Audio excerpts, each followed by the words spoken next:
Hello guys, तर आज सकाळचं वातावरण खूपच सुंदर झालेलं होतं.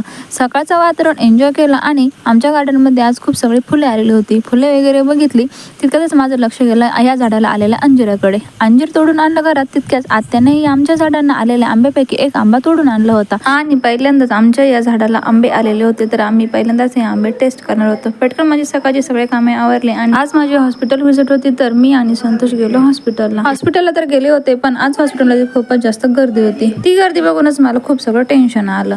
पण फायनली माझा नंबर लागला. डॉक्टरांनी चेक वगैरे केला आणि सांगितलं सर्व काही ठीक आहे. ते ऐकून मनाला थोडं बरं वाटलं. जस्ट डॉक्टरने लिहून दिलेला खाऊ संतोषने माझ्यासाठी घेतला आणि आम्ही दोघं गेलो शॉपिंग वगैरे केली आणि घरी जाऊन पोहोचलो. तर घरी गेल्यावर गोलू माझी वाटच बघत होती. गोलूसोबत खूप सगळ्या गप्पा मारल्या आणि वेळ झाली होती आता रात्रीच्या स्वयंपाकाची. स्वयंपाक झाला आणि संतोषने त्यांच्या फ्रेंडच्या घरून माझ्यासाठी मस्त जांभळं आणले होते. जांभळे वगैरे खाल्ले. तर असा होता माझा आजचा दिवस. चलो बाय.